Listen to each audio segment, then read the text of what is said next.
आज ये ज्ञापन देने का कार्यक्रम सामाजिक संघर्षों के लिए जाने वाले हमारे आदरणीय राजू भाई, आदरणीय वीरेंद्र यादव जी, आदरणीय हमारे सारे साथी जामई साहब और सभी साथी, हमारे देश को आजाद कराने वाले हमारे पूर्वजों ने इस मकसद से अपने जीवन को खपा दिया था।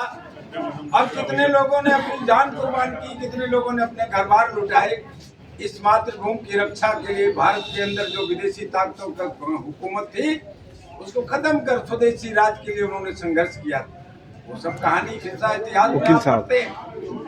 देश आजाद हुआ, लेकिन जिन लोगों ने आजादी का विरोध तक नहीं किया, जिन लोगों ने अंग्रेजों की दलाली की, वही आज फिर आजाद भारत में हमारे उस वर्ग को अपाहिज बनाना चाहते हैं जो हमारे देश की मशीनरी चलाता है। चाहे वो किसान हो, चाहे वो नौजवान हो, चाहे हमारे देश का वो दलित अल्पसंख्यक और पिछड़ा वर्ग हो, जो देश की मशीनरी चलाने का काम करता है उसी को रौंदा जाता है।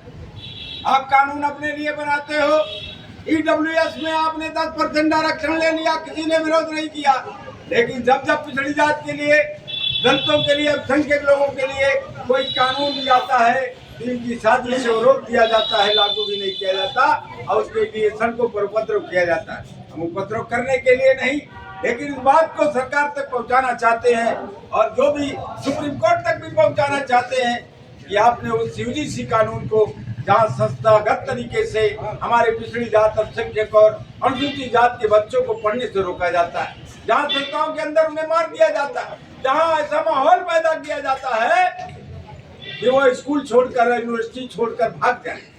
आज जो कुछ भी हम देख रहे हैं ये शिक्षा की वजह से हुआ है और ये शिक्षा सरकार की आंख की खिड़की है।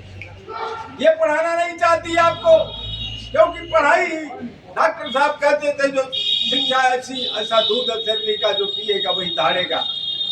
अब जब सवाल पूछा जाने लगा सत्ता से, जब सवाल पूछा जाने लगा शोषण उत्पीड़न के कारणों का, तो कानून भी बनाया गया। अगर बनाया भी तो या तो सरकार की साजिश से ही कोर्ट ने सब किया है, लेकिन उसने रोक दिया, सस्पेंड कर दिया, लागू नहीं किया। हम इसके माध्यम से सरकार तक अपनी आवाज को पहुंचाना चाहते हैं कि उस कानून को लागू करो, क्योंकि तमाम हमारे होनहार छात्र जो यूनिवर्सिटी में पढ़ने जाते हैं, कॉलेजों में पढ़ने जाते हैं, जातिगत भेदभाव का शिकार होते हैं और कुछ लड़के अपनी आत्महत्या कर लेते हैं।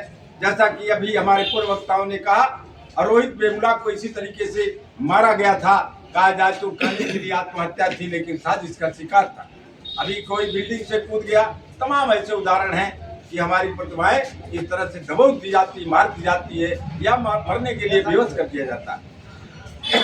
इसलिए हम सबको जागना है। हमारे अधिकारों को छीनने की जो कोशिश की जा रही है उसके लिए हम सड़कों पर भी लड़ने के लिए तैयार हैं। और जब तक हम इस तरह से आगे नहीं बढ़ेंगे, ये कान बंद रखने वाली सरकार, आंख बंद रखने वाली सरकार हमारे शोषण को जिंदा रखेगी। मगर ये भारत देश जहाँ बहुतायत आबादी पिछड़ी जात अल्पसंख्यक और अनुसूचित की है, इस देश को कभी फिर से मोड़ पर नहीं आने देंगे, लड़ेंगे।